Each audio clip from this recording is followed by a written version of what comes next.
Bonjour, donc concernant le premier projet des lignes de transmission, on va générer un signal sinusoïdal d'amplitude 0,1 V à une fréquence 1 MHz. Donc c'est un signal sinusoïdal au niveau d'une ligne de transmission de 25 mètres. Donc avant de générer le signal vers le câble, on va vers le générateur. Donc pour générer le signal vers le générateur de 0,1 V en amplitude à une fréquence 1 MHz, on utilise le générateur harmonique suivant. Donc, on a la fréquence, on a l'amplitude, level, et on a la fonction. Donc, puisqu'on cherche d'envoyer un signal sinusoïdal, donc je passe directement vers fonction. Alors, on a function, fréquence, modulation. Donc nous, on travaille avec la fréquence et la fonction sinusoïdale et on a ici la fonction crête à crête. Donc je passe vers la fonction et je change ici, je choisis la fonction sinusoïdale.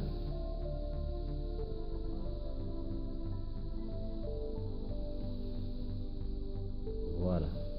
Donc signe, c'est-à-dire signal sinusoïdal généré. La fréquence c'est 1 MHz. Donc si on n'a pas par exemple ici 1 méga, donc je passe vers fréquence, d'accord, je peux changer la fréquence. Je choisis la fréquence qui nous intéresse. Donc pour nous c'est 1 MHz. Pour la tension, la même chose. On a une amplitude de 0,1 V, c'est-à-dire la tension crête à crête, VPP, c'est 0,2 V.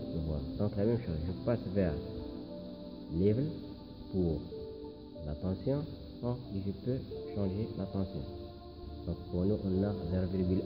Pour l'amplitude, c'est-à-dire crête à crête, c'est 0,2.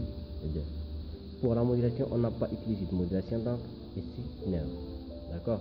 Et je valide là, ici, la tension générée. D'accord? Maintenant, qu'est-ce qu'on va faire? On va vérifier qu'on a vraiment un signal sinusoïdal de 1 MHz avec une amplitude 0,1 V, d'accord.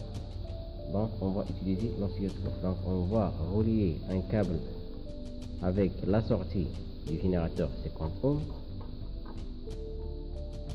Je passe directement le câble vers l'oscilloscope.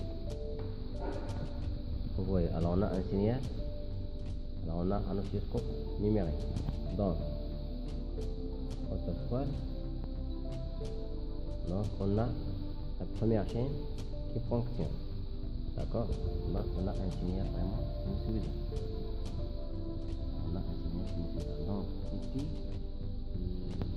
le calibre. Comme vous voyez, le calibre pour la tension, c'est 50 mV pour chaque carreau. Donc, on a combien de carreaux? 1, 2, 3, 4. 4 fois 50 et 200 mV, c'est-à-dire 0,2 V. Ce qui fait que on a 0,2 crête à crête. Pour la période, on a 500 nanosecondes. Donc je multiplie, par exemple, je choisis 2 maxima ou 2 minimum, d'accord, et je multiplie. D'accord, je peux positionner le signal à l'aide du curseur.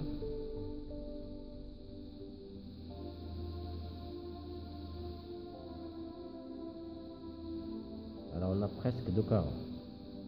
2 carreaux fois le calibre, suivant l'axe des X.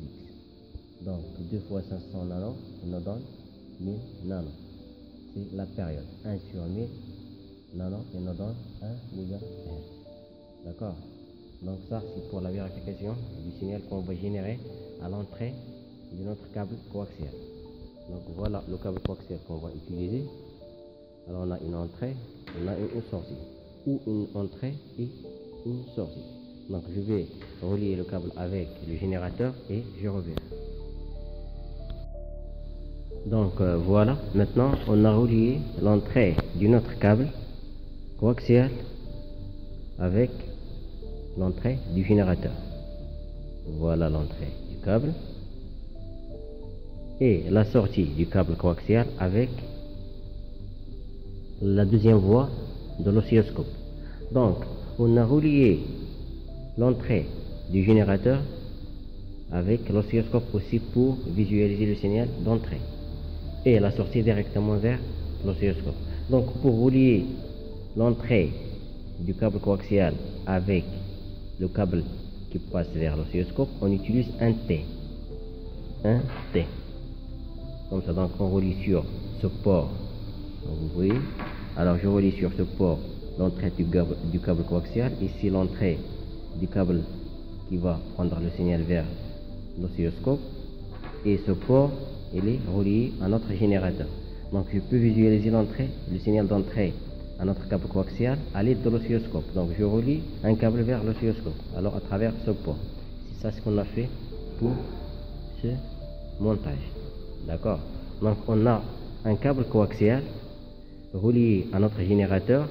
La sortie du câble, il est relié à la deuxième voie de l'oscilloscope. Et la première voie de l'oscilloscope, il est relié à l'entrée du générateur. D'accord? Donc maintenant, qu'est-ce qu'on va faire? On va, alors comme vous voyez, alors toujours, on a 1 MHz, un signal sinusoïdal de 1 MHz avec, alors la tension crête à crête, je vais, alors on a 0,20 volts. D'accord? Maintenant, qu'est-ce qu'on va faire? On va lancer autrefois le scan. Alors comme vous voyez, on a deux signaux. Donc le signal CH1 c'est le signal d'entrée. Le signal CH2 c'est le signal de sortie ou à la sortie du câble. Alors le calibre du temps reste constant. Comme vous voyez, 500 nanosecondes. Par contre, pour le calibre du voltage, alors on a 100 millivolts pour chaque carreau. Ici pour CH2, la deuxième voie, c'est-à-dire le signal de sortie, on a 10 volts pour chaque carreau. D'accord? Donc on a un circuit ouvert à l'extrémité. On a généré un signal à l'entrée du câble coaxial, mais à la sortie, on a un circuit ouvert. On n'a pas branché une résistance ou une impédance. D'accord? Donc on parle d'un circuit ouvert. Donc qu'est-ce qui se passe? On peut observer que le signal à la sortie, il augmente par rapport à un signal d'entrée. D'accord? Pour un circuit ouvert, on a l'impédance à la sortie, c'est très élevé. Donc, on a une augmentation d'amplitude et on peut dire de tension à la sortie du câble. Donc, c'est ça l'objectif de ce premier projet. Alors, on génère un signal sinusoïdal à travers un câble coaxial et on visualise le signal d'entrée et le signal de sortie.